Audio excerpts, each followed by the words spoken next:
Hytale is really cool when it comes to building, but you'll quickly notice that you're going to need a lot of different cloth or other colored blocks to make your different things. And in this video, I'm not only going to show you how you can get all the different types of cloth, but how to farm it renewably as well. To get the cloth, you're going to need to find some sheep, get them in a pen here to keep them from running away. And in order to shear them, you've got to tame them by giving them some lettuce. You'll get a few wool scraps after shearing a sheep, which can be crafted into 4 bolts of wool each on the furniture workbench, and those can be crafted into white cloth, which then can be colored with different petals. There's a lot of different colors of petals here that make all the different colors. For the light colored cloth, you're going to need white petals in addition to a previously colored cloth as well. And this is per block, so for large builds, you're going to need a lot of colors. Fortunately, they added a way where you can craft your own petals, and every single one of these can be crafted renewably.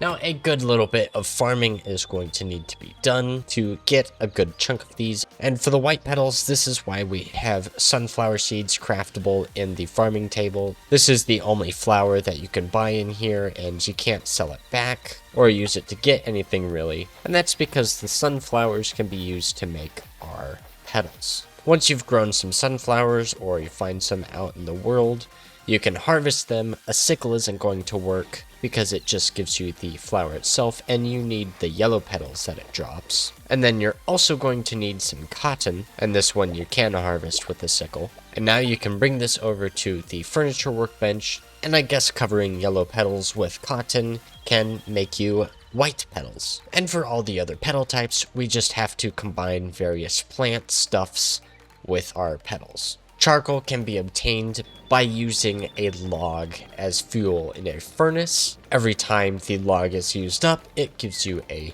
charcoal piece. This charcoal piece can be combined with your white petals to make black petals. You can grab some lettuce and combine it with your white petals to make green petals. Carrots, turnips, and aubergines for orange, pink, and purple. After this one, it's a little bit more complex. Red dye will need apples, and you can unlock the apple tree sapling at tier 4 of the farmer workbench. Costs a greater life essence and 4 apples, and you can find existing apples in different loot chests, and can also be found in these barrels and crates that you've likely been neglecting this whole time. After planting the saplings, your apple trees will grow up, and they will grow apples, which you can harvest individually one by one. And these little apple blocks here will continue to regrow apples forever until they are broken. And the apples can be combined with the white petals to make the red petals. Now for our blue and cyan petals, we are going to need mushrooms. Now you might not know this, but you can actually farm mushrooms. The blue common mushrooms used for cyan dye can be found in your azure forests. You can just punch these to harvest them. You don't need to hit F every single time. And they can also be found underground. And your blue flatcap mushrooms can be found in zone 3, in this biome here, for example. They can also be found inside your zone 1 Forgotten Temple Gateway, and picking these up is the same as it is for the other one. Now it's important that you don't turn these into petals immediately like I've been doing. Instead, you've got to plant your mushrooms on some dirt, and you've got to leave them for just a little bit. They just need to be surrounded by dirt or grass or some soil. Gravel works too.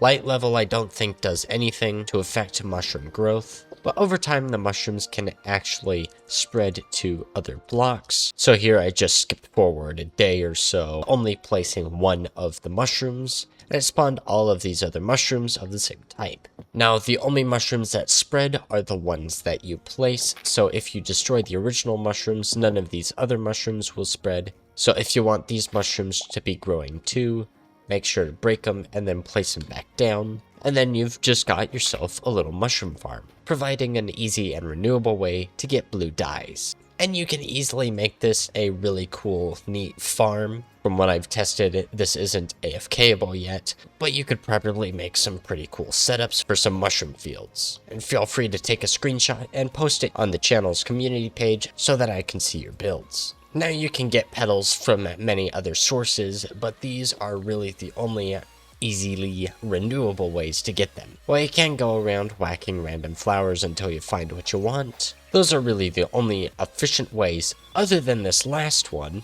because if you've got a lot of fishing traps like I've got here, quite commonly you'll be able to get water lilies. Now, different color water lilies can be broken for your different colors of petals, but the water lily with no flower is probably the coolest because you can just place this on the ground or in the water and walk over the water lily and it'll turn into just your regular petals, which can also be a pretty cool way of telling if someone's walked in your lawn. And that is a bunch of different ways to get a bunch of different petals quickly and renewably. If you want to see more videos of cool tips, tutorials, and shenanigans from me, make sure to subscribe, and I shall see you in the next one.